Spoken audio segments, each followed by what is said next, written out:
Welcome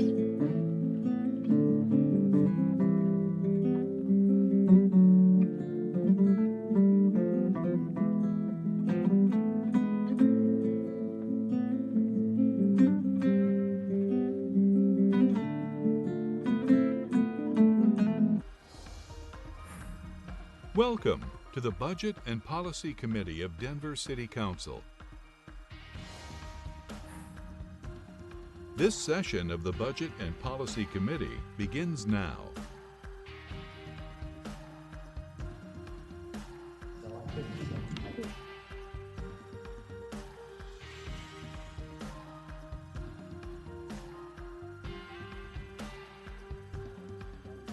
Good afternoon. I'd like to welcome folks to the Budget and Policy Committee. I'm Council President Stacy Gilmore, and today is Monday, June 27th of 2022, and we are going to have I believe, final presentation from Councilmember Black around the ballot measure discussion today, and we've got I think at least one council member who's joining us online, but we don't see them yet. And so I'll go ahead and have my colleagues introduce themselves, and we can start at my far left. Thank you, Kevin Flynn, Southwest Denver District 2. Good afternoon, Madam Chair, Madam President, Madam all these things. Paul Cashman, South Denver District 6. Good afternoon, Joel Clark, District 7. Right. I'm Kendra Block. I represent District 4 in Southeast Denver. All right, very good. Well, thank you, everybody. And we're going to go ahead and turn it over to Councilmember Black for the presentation. And then I know that we have members from Clerk Lopez's office here as well. And I'm not sure if he's going to be joining us today or virtually or online. It looks like he's regulated this to his staff to handle the meeting this afternoon. And so we'll go ahead and turn it over to you, Councilmember Black. All right. Well, thank you for bearing with me on these long discussions. We've come to some agreements that I think Council and the Clerk's office are good with. So today I'm going to introduce a new topic, which is signatures. I mentioned it in previous presentations, but I've got some more details to present to you today, just for you to think about, and then we will go over the at least 10 things I think that we are in agreement on, and then talk about next steps. So this slide shows the signatures required for citizen initiatives in some other cities. I think you're familiar with that. We've had this discussion before. Denver has a pretty low signature threshold to get initiatives on the ballot. I just put this in there for your reference. You can go back and look at it. One idea that has been suggested to me by multiple people is to look at creating some sort of minimum level of citywide support to get initiatives on the ballot. So I'm going to skip ahead to the next slide, but you'll remember in 2016 there was a constitutional amendment, a statewide constitutional amendment to require that signatures come from all parts of the state. We have 35 state Senate districts, and this requires that signatures come from all 35 of those districts. The reason being is a lot of people who don't live in the urban Front Range feel like the urban Front Range gets to decide a lot of things for our state. So people who live in rural parts of our state, less populated parts of our state, mountains, feel a little bit like they're dominated by what we're doing here on the urban Front Range. And that was one of the reasons for this amendment, was to make sure that they had a voice in these constitutional amendment proposals. So I'll go back to the previous slide. So along those same lines, I know that some of the initiatives we've seen may have gotten signatures from only certain parts of the city, and I'm not calling any of them out, but we have a big diverse city, and I think a lot of neighborhoods may not appreciate it if all of the signatures were gotten at the Whole Foods in Cherry Creek. If there was some issue that people who live in that area wanted on the ballot, they could probably get all those signatures there at the Whole Foods in Cherry Creek, but not allow other people who live in different parts of the city to get to put signatures on the ballot. So this is kind of an equity idea, and that would be that a certain percentage of signatures should be required to be gotten in all of the council districts. So this slide, no. Oh my gosh, I forgot the slide. Okay. This is what happens when you go to a conference the week before. I am sorry, I did a chart showing what it would look like if we had 2% of, if we required 2% of the signatures to come from every council district, or 1% of the signatures to come from every council district. So as of last week, or a couple weeks ago, we have about 475,000 registered voters. Now, our future districts, after the redistricting, we will each have around 65,000 people in our districts, but the number of registered voters varies from about 35,000 to about, I think, 45,000. And so if I had included the chart, you would see if you were in a district with 45,000 registered voters and it was 2%, they would have to get 900 signatures from that council district. If we did 1%, it would be 450 signatures from that council district. The number of signatures required changes every other January of an odd year, and it's 2% of the active registered voters. So currently it's about 9,000. So that, of course, that was also on my spreadsheet. So also I was watching the Avs last night. So anyway, I apologize. But you get the idea, right? So the district that has 35,000 voters, if we decided on 2%, they'd need to get 700 signatures from that council district. If we went with 1%, they'd have to get 1% from that council district. Another alternative is, a flat number from every council district.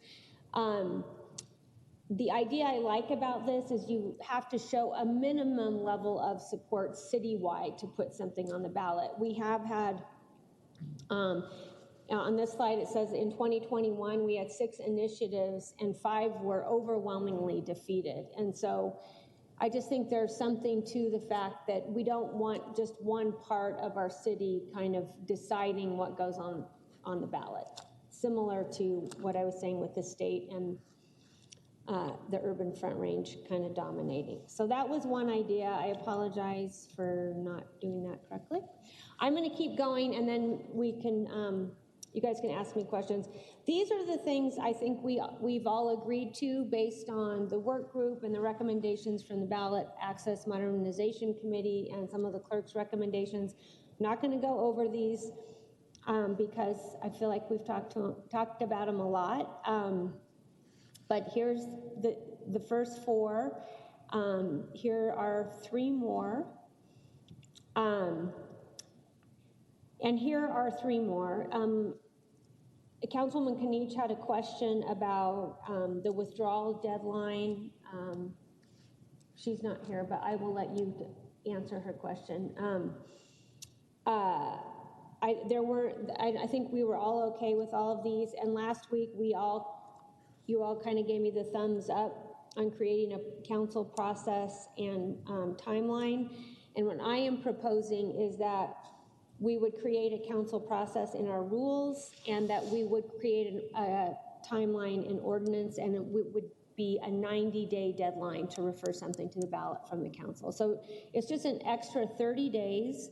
And the reason we would want to do that is because it will make it easier for the Department of Finance to do the fiscal analysis. It will be easier to create the ballot booklet, and it also gives extra time to the clerk and recorder's office. And I think you were all pretty much in agreement with that. The ballot information booklet, I know we had a lot of discussions on some of the challenges with it, and we were talking about different ways we could improve it. The clerk's office has a recommendation that they would summarize input in favor and against for initiated and council referred. And one thing we have to always remember is there are different rules around Tabor issues for non-Tabor issues. And so one thing we may want to weigh in here is if we want to be consistent with that, or we want non-Tabor issues to have a slightly different system. So one idea that I have mentioned every time we've met, because I must really like the idea, but is that we would create a team who would sort of steward council referred measures, citizen initiated measures, all the way from review and comment to the ballot booklet. And so we already have review and comment established. It's currently the council, city attorney, as well as the city council director or a designee. They do review and comment. If we pass the new proposal for ballot titles, this team could also write the initial ballot title draft, which is then submitted to the clerk's office.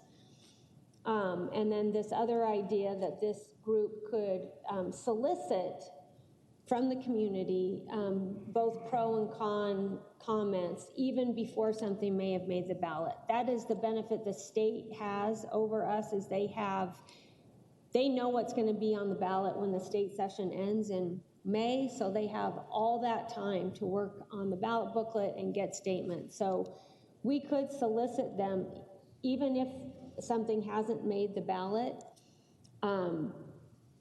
We could still solicit them. If it doesn't make the ballot, then we wouldn't do anything with it. Also, I think this team could just generally be knowledgeable about the measures, watch the media, see what's out there on social media and what's being talked about in the community. And then before 60 days, they could summarize the pro and con for non-Tabor issues. Tabor issues are different, but they could possibly work with the clerks and help support the clerk and recorder's office. So that was that option. And then we'll have questions and discussion now, but the next steps will be for our attorneys and the clerk and recorder staff to draft bills, and then we'll present them at FinGov and go through the regular legislative process. Some of these are a charter change, and so it would mean that we would be referring something to the ballot. So any questions? All right, well, thank you, Councilmember Black, for the great presentation and work on this. I want to welcome Council Members Hines, Sawyer, and Kniech to the meeting, and we're going to start out with questions from Councilmember Sawyer. Thanks, Madam President. Thank you, Councilwoman Black, for all of your really hard work on this. I very much appreciate it. Fully support your idea to, we had talked a little bit at the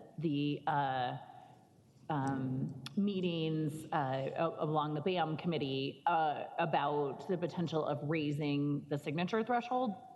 And I think, as we talked about there, we want to be very careful about not making it more difficult for things to get on the ballot.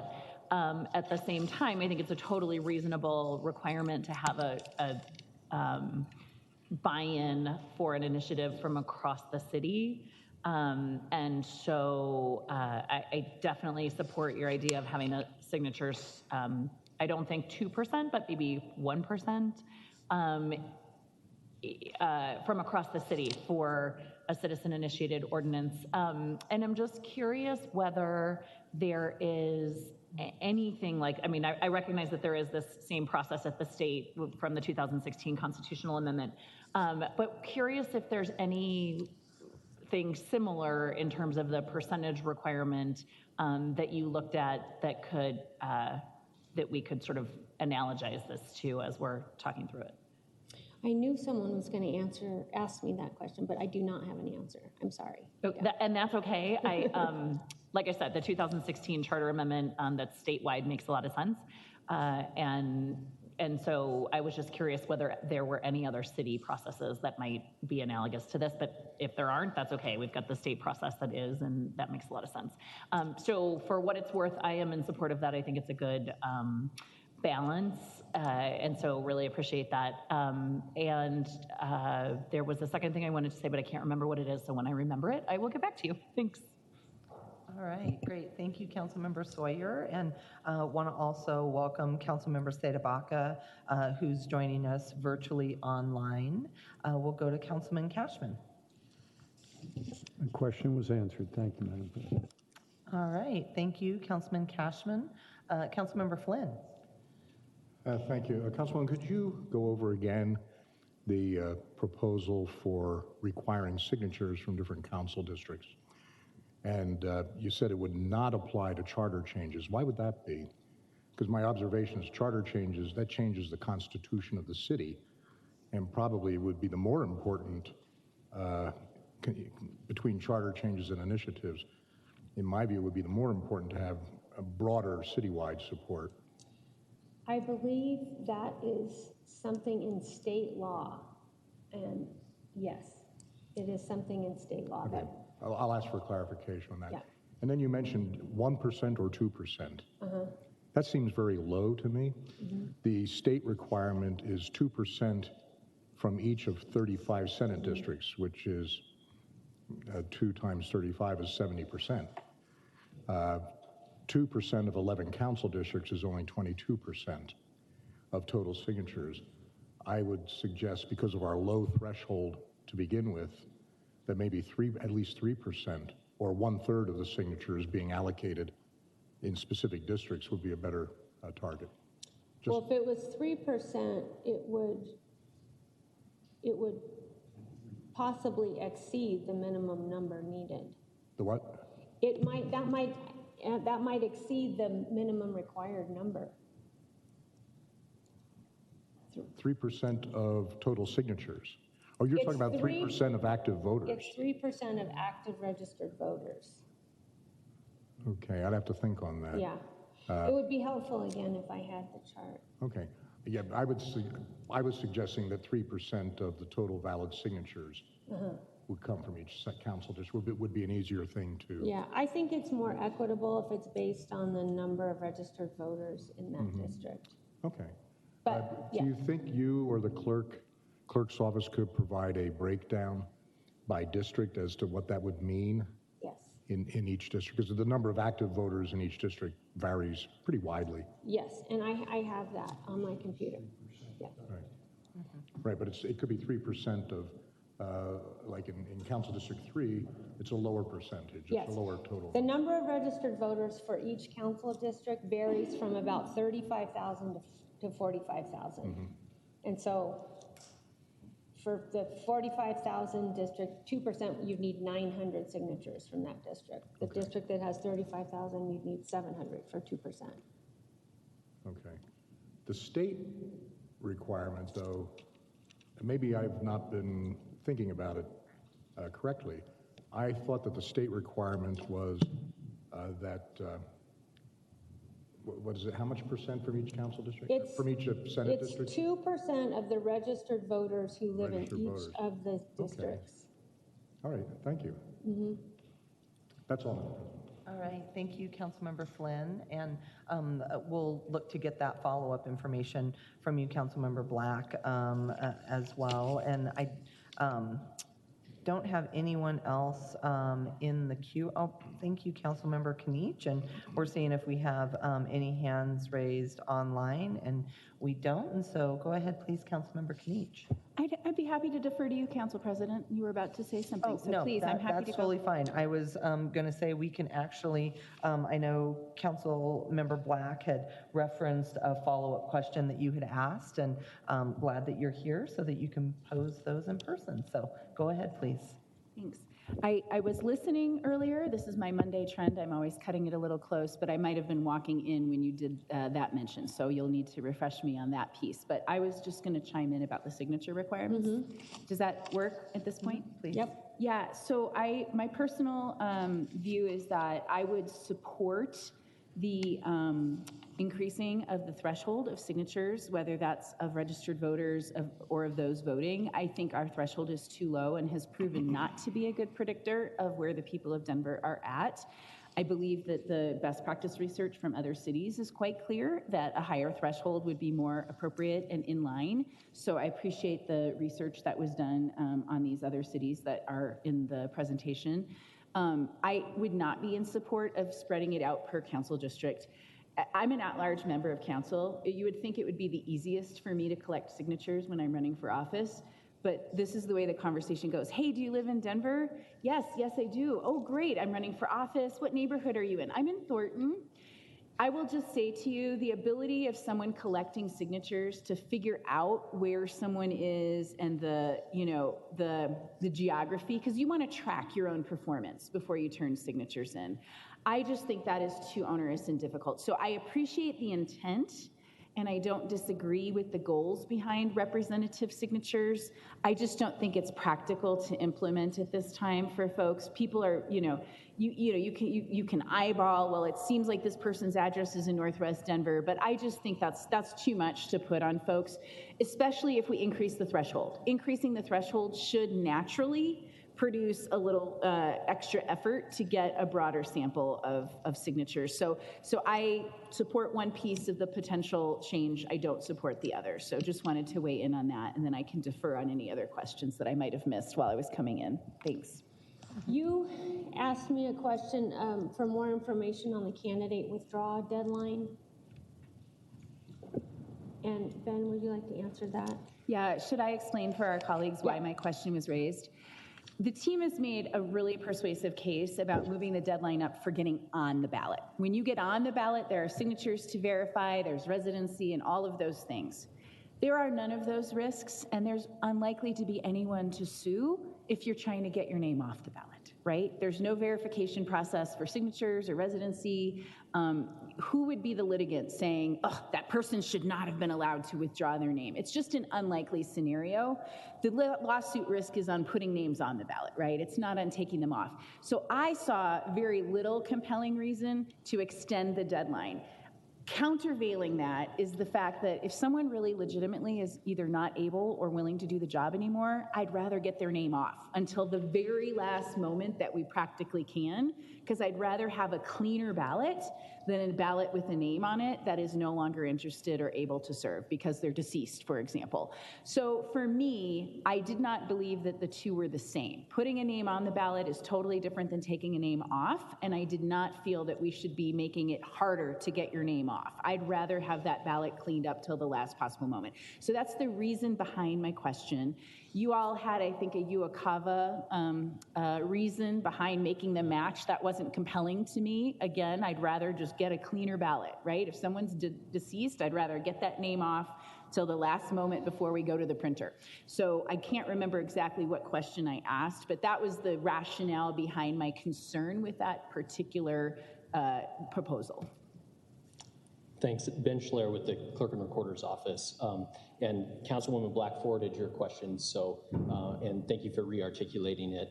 I think there's some confusion about, or not confusion, I guess that there's some differences within the code between withdrawing, allowing a candidate to withdraw versus what the clerk's office has to do at some point that the candidate withdraws. So under the current code and the code provision that we would like to change, it says that a candidate may withdraw within 48 days before the election, and if that happens, the clerk shall not put that candidate's name on the ballot.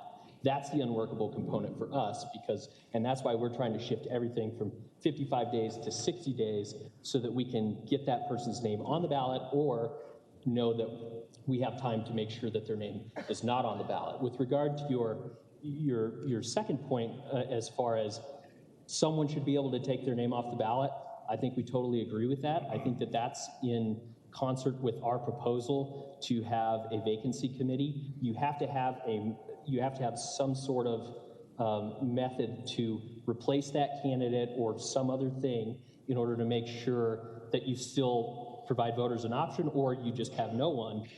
And so we've been debating that, and that's something that we can continue to debate. I think under our proposal, we would probably, create a timeline that said something to the effect of, at 60 days, if a candidate withdraws, their name is not on the ballot, and they do not have a right to designate a replacement candidate. Or we could even say, once you've been nominated, or once you've been fully nominated, so even before that final deadline, maybe you do have that time. That's something to be discussed. But you should be able to withdraw your name all the way up until at some point where the clerk's office is unable to inform voters that there has been a replacement candidate. And so those are questions that we can discuss, but I think there's two things. One is, when do we have to put that candidate's name on the ballot, and when does that candidate get to withdraw? Yeah, I think there's actually 4 things going on, and I think they're really muddled in your answer. Sorry, I'm going to pick them apart. Sure. You have lumped together, once again, putting a candidate on the ballot and taking a candidate off. I just want to be really clear. Your steps to approving a candidate for the ballot are different than your steps to remove, correct? There is no signature verification for removal, correct? Correct. There is no address verification, residency verification, or other steps for removing them, correct? Correct. So why do you need more time to remove them? Why do you need the same amount of time to remove them as to put them on when you do not have the same responsibilities? Because we have to have time to either print the ballot or not print the ballot. Okay, so it's based on printing. So is it your claim that you are unable to handle the printing based on the current statutory deadline? Absolutely. We have to send military and overseas ballots at 45 days. At 48 days, it's going to be pretty hard for us to print those ballots and mail them. Okay, and your proposal is to go to 60? Correct. Okay, so it's your view that this is strictly necessary for printing purposes? Yeah. Okay, now then you threw in 3 more things, which are not legally the same, which is what happens if someone withdraws after that deadline. So I just want to be clear, does the current code allow you to designate a replacement candidate?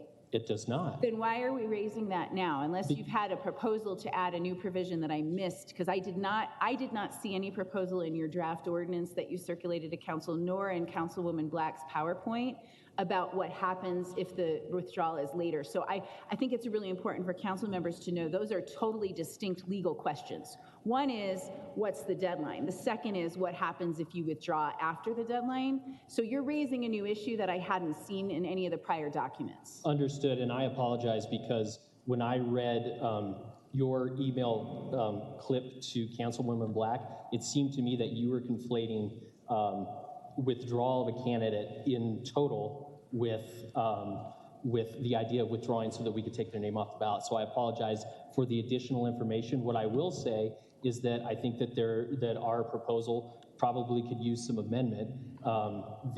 Under current code, there is very little information at all to tell our office what happens if a candidate withdraws, dies, or is otherwise disqualified. And so I was bringing that up because I think that's probably something that this council should take a look at. Well, I think we have a question of how much can be handled in the remaining time available. It's pretty late in this process to raise a new question. I agree with you that it's something the code is silent on, but I also worry about rushing an answer on something quite as nuanced. I'd want the best practice research from all the other cities on how they handle withdrawals after the deadline, et cetera. I was not intending to conflate the two. I simply don't want to make it any harder for someone to remove their name unless absolutely necessary. I'm a little bit at your mercy if what you're saying is we have to change this deadline because of printing. Then I kind of have to go along with it. I do not like it. The policy case for making it harder to remove your name is not a good one. If I had my druthers, I would say I'm opposed to that proposal. But if it's a piece of the logistics that you need for printing and it's part of this package, I'm going to accept that. But I just think it's important. I just wanted to share my view that it is in our best interest to let candidates withdraw to the last possible moment if they are not able or willing to serve. We don't want to make that harder. There's no reason policy-wise to make that harder. I understand, and I won't belabor the point. I think all I'm saying is that We need to have specific guidance that allows us to, that gives us a specific date that is actionable to remove a name from the ballot. What we do otherwise is up to this council, and right now it's a question that's unanswered in code. Yeah, I guess here's what I maybe I will propose this for the drafters, which is that, you know, what about, because you're talking about up to this day we must remove, but it doesn't prohibit you from removing it if it's later than that date. That's the way I would legally interpret something, right? We must do it by this date, but it doesn't mean we can't do it later. So that if there's a way to draft to give you that option, if we're close and you have a logistical ability, you know, we don't know where ballot, we may not use printers someday, right? I mean, I don't know, right? But there is a range of possibilities where if you're able to manage the removal of a candidate, maybe it's not guaranteed by code, but it's allowed, that might be a way to soften the drafting a little bit.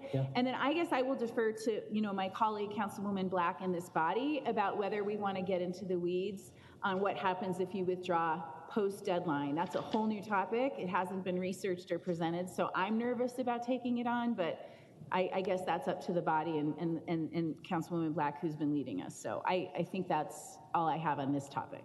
Okay, thanks. All right, thank you, Councilmember Kinich, and thank you, Ben. And please, if folks feel strongly one way or the other, or Councilmember Black, if you have suggestions or ideas about that outlier question, we can talk about it now. I also have Councilmember Hines in the queue, so. Go ahead. Okay, all right. We'll save a little bit of time to kind of wrap all these questions and comments into one.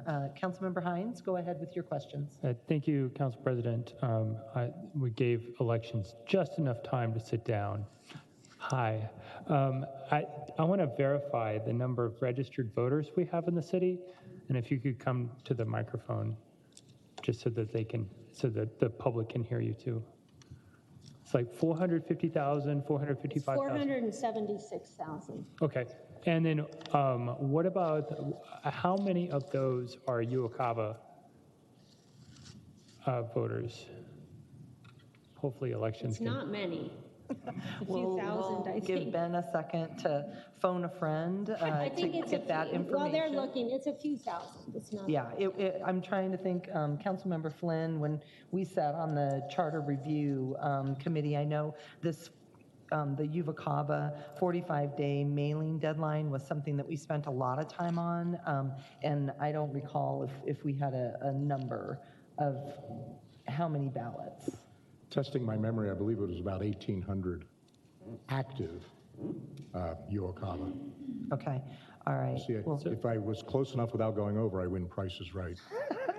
You will indeed, and it looks like Ben might have an answer to it, and Councilmember Hines, if you have anything additional, if you want to add on while he's looking for that. And yeah, and what I'm looking at is the active voters by military and overseas type.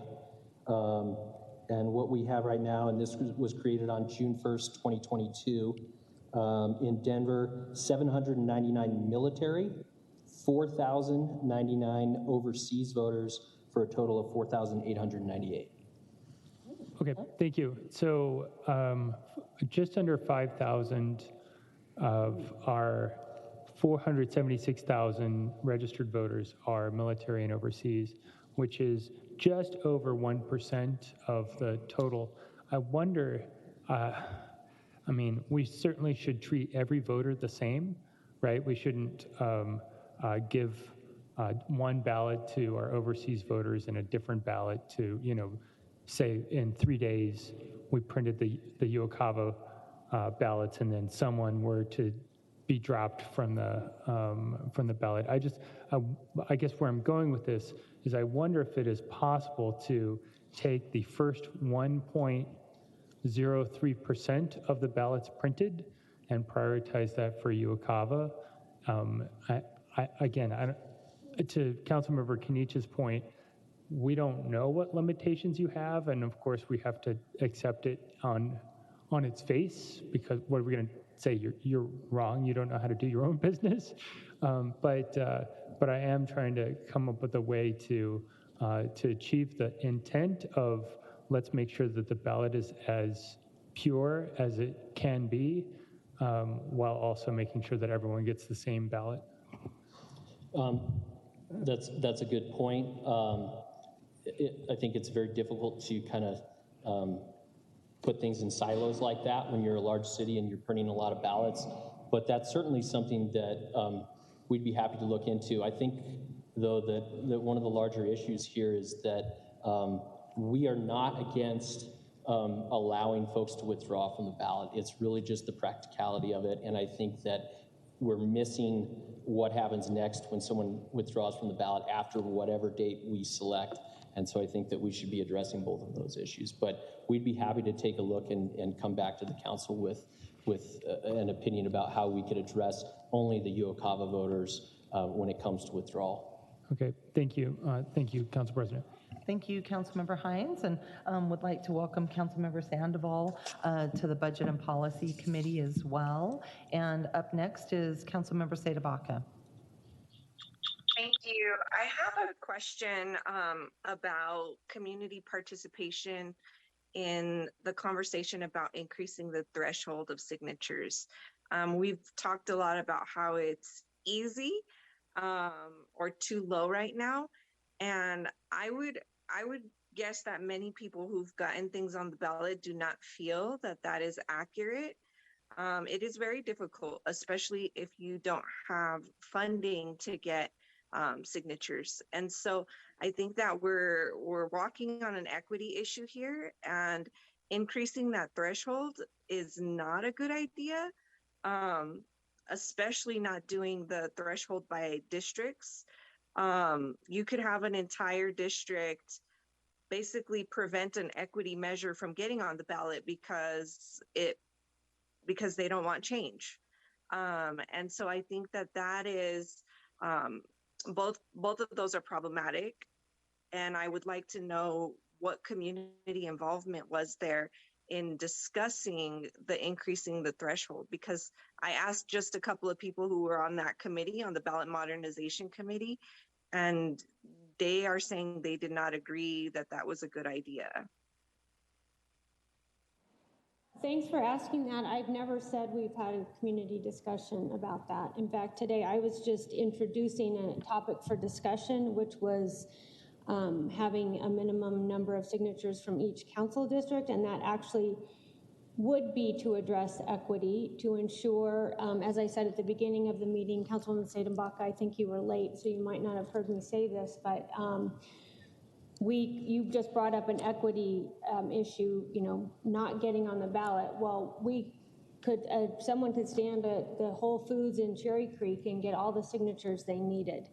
And that would mean a whole lot of our city, a whole lot of different neighborhoods would never have a voice in getting something on the ballot. So the idea was somewhat based on the state amendment that requires signatures from every state Senate district, just to show that there is a minimum level of support from every part of our city.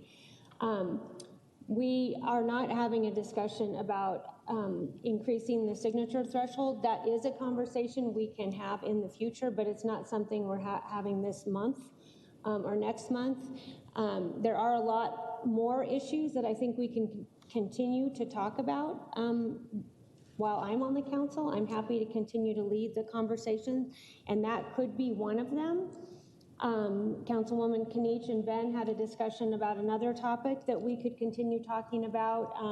And from the beginning, I said, we weren't going to get everything taken care of now, but we did come to agreement on quite a few things. And then if this council wants to pursue discussions on other topics, we can certainly do that.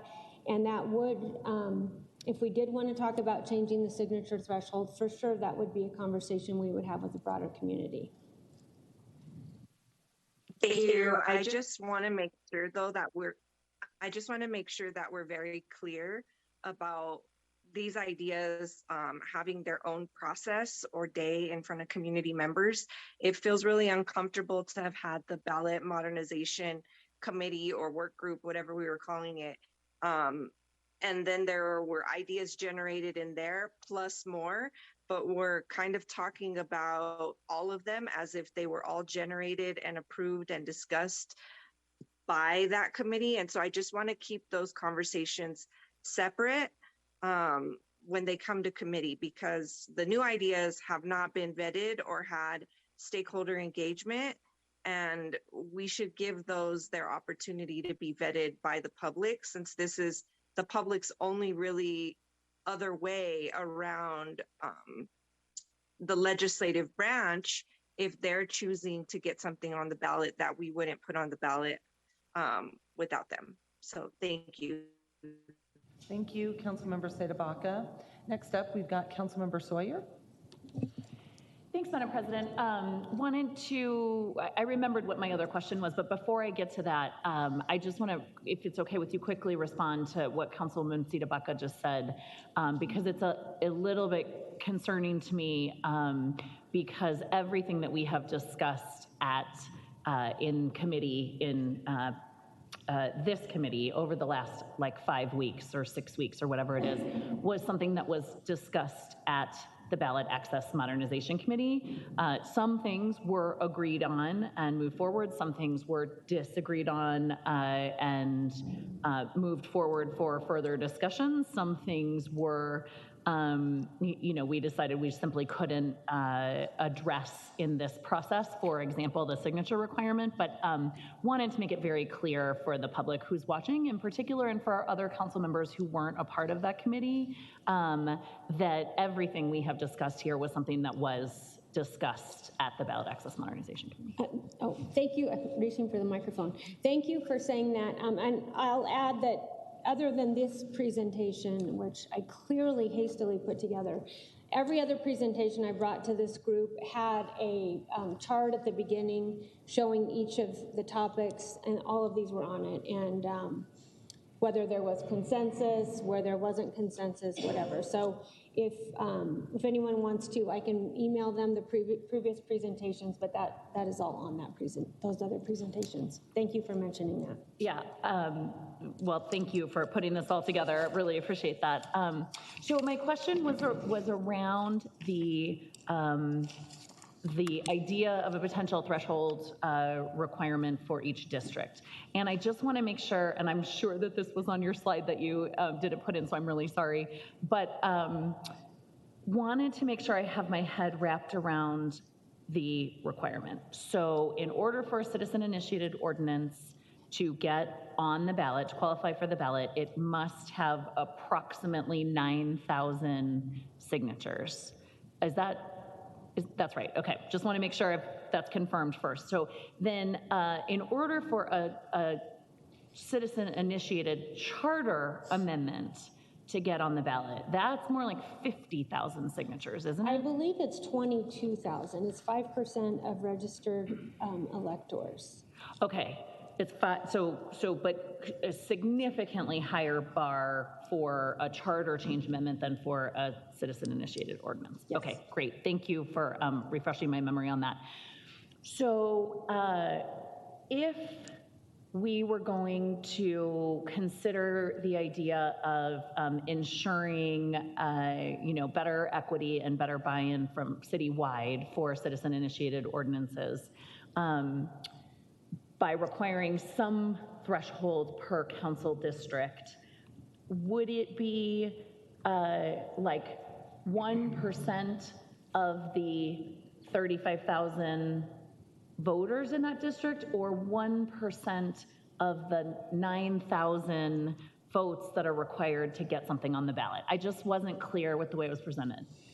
Well, what I had on this slide is that, like the state Amendment 71, it was of the registered voters in that district. So if your district has 45,000 active registered voters, then it would be a percentage of that, not of the total number of signatures required. Okay, so I would like to, I think, propose a compromise between having nothing at all and having and following the state guidelines, which, and for no other reason than it feels this way to me. So if I'm wrong in my feelings, that's okay too, but it feels to me like if there are 9,000 votes, 9,000 registered active voter signatures, required to get something on the ballot, then chances are good that the initiators are going to get 18,000 signatures in order to do that, right? But if there's somewhere between 35,000 and 45,000 active registered voters in each district, for them to get that in each district would well exceed that amount. So would it be possible, or is it something to consider, to do 1% of the required votes? Required active voter signatures in that district. So 9,000 active, valid, active voter, registered voter signatures, 900 per district. So that instead of 3,000, or 35,000, 3,500 is 10%, right? So 350 signatures from that district, we would say of the 9,000, 90. You're saying 90 signatures per district or 900? 900 is 10%, right? So 90, 1%. Oh, okay. 1%, or 180, 2%, right? But what we, I guess, were discussing before, and this would be a lot easier like on a whiteboard or something like that, but, right? Ben's totally laughing at me, but do you get what do you understand what I'm saying? Yeah, and I think Councilman Flynn was I think that's exactly kind of what Councilman Flynn was hitting on as well. Like, if we were to say 2% from each district of the active registered voters that are required for it to get on the ballot, it's 180 or 90 if we choose 1 or 2%, but that to me feels like a balance then that would be less onerous seeming to initiators who are interested in getting something on the ballot, but also does ensure that there is that buy-in from the entire city and kind of address that equity issue that we discussed as well. I will send you the spreadsheet I did and have that information on there. Thank you. Thanks, Madam President. Great, thank you, Councilmember Sawyer. I definitely have some questions around, and I guess I'll wait, Councilmember Black, until I see the spreadsheet, but I will just weigh in, and then I know I've got Councilmember Flynn and Hines in the queue. But when we're talking about equity, I really would like to see in council districts there be a requirement of some percentage. If it's 1%, I want to see the spreadsheet that shows what that would look like currently, and I also want to explore the 2% as well, because a lot of times, especially in the districts that are on the boundary of our city, I do feel that we are looked over. A lot of folks that are initiating, charter amendments or a citizen-initiated, initiative, we get passed over. We don't get a say, and then if it is only the core of our city who weighs in, they are deciding equity issues most likely for a community of color without our voices being in that conversation. And so I think there's more that we need to discuss on that, but that I also want our constituents to be able to weigh in on what their feelings are as well. So Councilmember Flynn, please go ahead. Thank you, Madam President. A question for Ben, if you could. Councilman Hines asked a question about the overseas and military voters, and that brought to mind a peculiar thing that occurs on the voter list. I have a constituent in Harvey Park who has lived in her house for about 20 years and has recently discovered that there is a registered voter there she's never heard of. And it turns out to be a guy who moved to Canada well over 20 years ago and has been living in Canada for 20 years, and apparently we mail him a ballot using this woman's address for that long. He must be voting because he's still on the roll. what are the rules and regs as far as being an overseas voter? How long can one be a Denver voter and live in Canada for more than 20 years and still vote for mayor of Denver? Council member, under the military and overseas statute, a United States citizen who moves to a foreign country, there is not a deadline by which they have to declare some other residence. And so if that is their last known residence, that would be an appropriate place for them to receive their ballot. As she felt kind of creeped out about it. But I've also noticed that we mail ballots to people who are registered at a certain address and no longer live there, but they live elsewhere in the city, and they live elsewhere in the metropolitan area. What are the rules regarding that? I would think that if I move from my house and I move to Councilman Cashman's district, that I would re-register there and possibly run against him. That's right, and honestly would love to know if you have any specific examples of that offline, because that's not something that should happen. Okay. We do a lot of list maintenance, particularly with the United States Postal Service, and we even automatically change voters' residence addresses if they move within the same county. So those things should not happen on a regular basis, and would be happy to chat with you offline about that. All right, thank you. That's all, Madam President. All right, thank you, Councilmember Flynn. As always, you have some of the best stories and experiences that way. I've never heard that before, so we'll be interested in the follow-up. Councilmember Hines? Thank you, Council President. Since Whole Foods Cherry Creek has been mentioned a couple times, I sure do like Whole Foods in Cherry Creek. And it is a great place to get signatures if you're looking for it.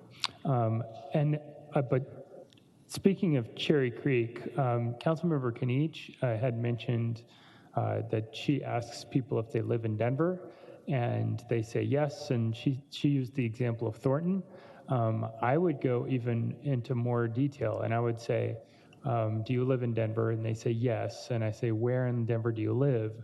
And they say Cherry Creek, and it turns out they live on the east side of Colorado, and so it makes it really confusing, because I mean, there are places that call themselves Cherry Creek Dental in Golden Triangle, and places in, they say they live in Capitol Hill, but they live north of Colfax. And so I agree with Councilmember Kinich. This we just have to. I'm not saying that this is a train wreck waiting to happen, but I do think that we're making the signature gathering way more difficult, and in some ways that's kind of hopefully that isn't the process or the intent. Hopefully the intent is to make sure that we're representative throughout the city. I just see that this is a potential challenge, because the signature gatherers aren't as smart about political boundaries as we are, the people here on this dais. Did you have comments, Councilmember? No? Okay. Yep, if you're done. I do want to, I want to ask, Councilmember Sawyer, was it your suggestion that the requirement percentage be based on the total number of required votes to get something on the ballot? So like if we require 9,000 signatures, then it should be 2% of that 9,000 for each of the districts? 1%, but yes. Or So some percentage. 90, some percent, and I think 1%, 90. To be a council member, you only have to have 100 signatures to get your name on the ballot. So I feel like that's a pretty fair and reasonable requirement to have them kind of be from each of the council districts. Of course, you still need your 9,000, which means you're going to get 18,000. So yes, there might be some signatures, there will be some signature percentage that's much higher that comes from a certain district or districts area of the city. But in general, that is a low threshold requirement, but still indicates that there is support throughout the city for something like this. So I thought, right now it's 9,000-ish based on the number of voters, so and the percentage required. So 1% of that. I don't know. I was just looking for a compromise between the two. Cool. I think I would leave it either to elections or constitutionalists, but I think that might run afoul of one person, one vote, because some districts have more voters than others. And if you require 90 votes from the district that has 10,000 fewer registered voters than the 90 votes of the people who have 35,000 registered voters versus 45,000 registered voters. But it might be that that number is so small that the constitutionalists don't care. But I'm just trying to think of things that come into my head about the 90 votes is harder to get in the smaller district, the districts with fewer registered voters than the ones with more registered voters. So thank you. Thank you, Council President. Thank you, Councilman Hines. I think that we can continue this conversation. I think there's some interest in it, and also Councilwoman Kinich brought up that we do have a low signature threshold. So we could have a much longer conversation about this and not wrap it up this summer, and I think that's fine. I do think through this process for the past few months, we've actually come to some agreements on some important updates that we've worked with the clerk's office on, so I'm really pleased with those. So I just want to thank you all for that. And I will send you the chart that I should have put in my PowerPoint. But I do want to say that just because something is hard doesn't mean we shouldn't do it. I think it is really important that these measures have support from all parts of our city. Just in the same way that people who live in La Junta don't like it when the people who live in the metro area get to decide everything for them. So I think that is an important equity issue, and just because it's hard, I don't think that's a reason not to do it. It might not be the best idea, and if we continue this conversation, maybe we can come up with some other ideas. So I promise to continue that conversation, and then now I'm going to get to work with these guys and hopefully draft some bills and have you all look them over and make sure we're all on the same page. All right. Well, thank you, Councilmember Black, and thank you for those questions, Councilmember Hines. And I've got two additional members in the queue. Councilmember Sede-Baca, go ahead with your questions. Thank you. Just a comment and a hope that we'll be nuanced in our conversations about equity, because in this conversation, I see us going down a strange path with that word equity. When we're talking about certain areas of the city not being able to decide on ballot initiatives getting on the ballot, I think we're misguided in what equity means when it comes to ballot initiatives. When it comes to ballot initiatives, equity is making it as easy as possible for the most marginalized people to get an issue onto the ballot. Every single person in the city will get to decide whether or not that's good or bad, and that's where all of our district percentages play out and voter registration plays out. But I don't think that building a process on inequity, voter registration rates, is equitable. And so when we're using that word, let's not throw it around in this process, because equity here is not about making the process more difficult for the more marginalized. And that's what we're doing here. People who have money to collect signatures for ballot initiatives will do it. It doesn't matter what the thresholds are, and it doesn't matter who they have to go to do it. They have the money to do that. But if you have a marginalized community trying to get an issue on the ballot that is often silenced, then you have less of a chance of being able to do that successfully with the measures that we're throwing around. So just putting that out there, and I hope that we have a deeper conversation around that word and what deciding is in this context, because deciding is the wrong word to be using in this context.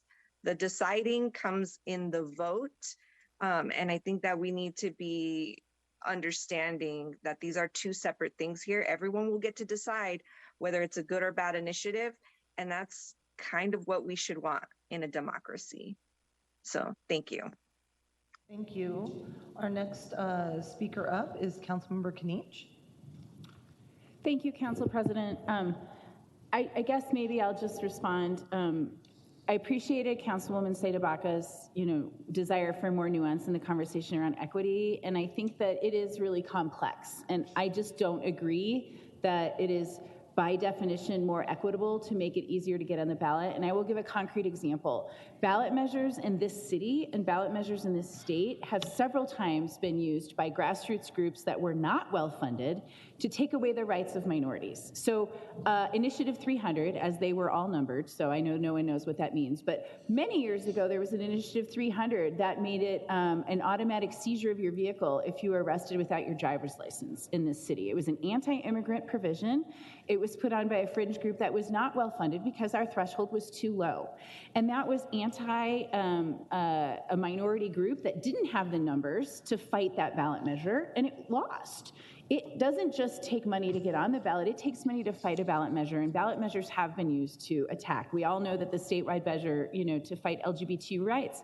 In places around this country, we've seen measures to take away abortion rights, right, that were done by the majority, taking away the rights of a minority. The group living proposal was a direct attack on roommates who live together, which included younger people and immigrants who may not vote at the same numbers as the quote-unquote Democratic majority. So I will just say that democracy is not neat and easy, and it is not always the case that it is most equitable to allow the majority an easy path to taking away the rights of a minority. And so we should be very cautious about assumptions, and I get all of the examples you gave. I just wanted to give these other examples of how easy ballot access can be anti and more difficult for those who have the most difficulty fighting a ballot measure because they don't have the power to mount a campaign to defeat it. So I just, again, I really respect that it can cut both ways, which is why this is a tough conversation. To that, response, the thing I chimed in to say is really that I shared my discomfort previously with logistics of having per district or zone goals, but I've heard my colleagues actually have some interest in this, and I think that it's important in complex legislation to be open to stepping aside. We don't get to consensus always on this body, but I would still be able to support a package, even if it included this piece, if it's important to as many colleagues as I've heard that it's important to tonight or today. So I wanted to say that. In terms of timeline, I actually don't think this is the same as the prior issue. You have already researched the other cities and how they approach it.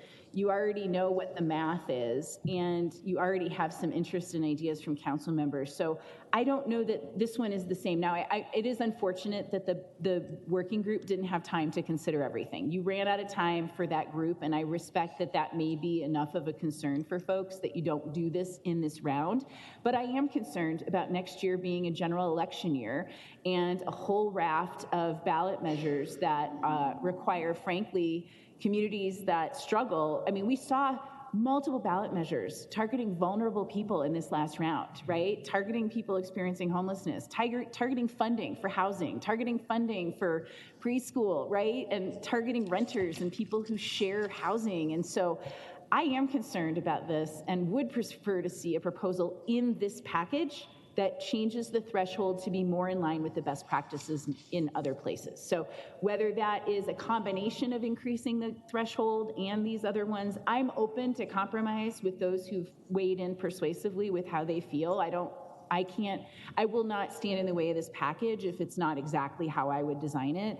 But I would hate to see us not try to get it in this package, because I do think the risk of these things showing up in 20, is high. And I just, anyway, and I misspoke about next year being a general election year. Apologies, but the municipal election is what I was thinking about. Sorry about that. But anyway, so I would love us to tackle this in this round if we can. So thank you. Great. Thank you so much, Councilmember Kniech, and appreciate your openness to compromise and having this conversation as well. And I mean, not seeing anybody else in the queue, I mean, also, allowing, and I'll speak for myself, and District 11, having an opportunity for active registered voters in District 11 to even have the ability to decide if an initiative has merit, if they feel like it should even go to the voters, if it's fully vetted, if they feel like that's something, and then also if it does go to the voters, are they going to want their tax dollars or whatever is going to go towards, it's one thing getting an initiative passed. I think green roofs was a perfect example. It's one thing getting it on the ballot and getting it passed.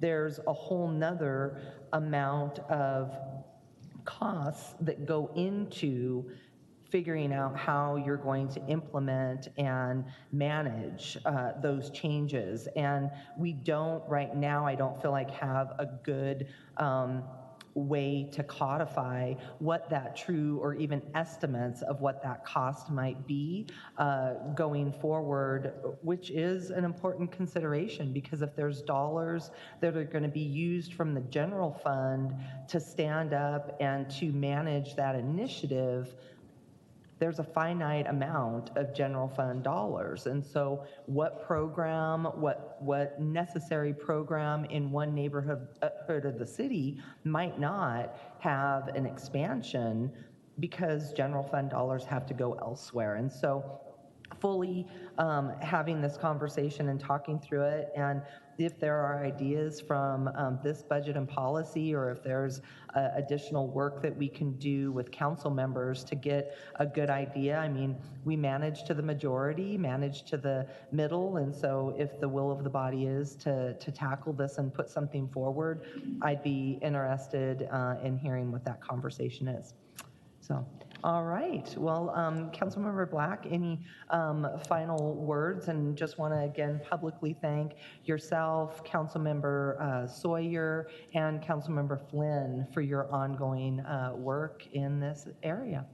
Thank you, and also thank to Clerk Paul Lopez and his team from the Clerk and Recorder's Office. Now we have a lot more work to do.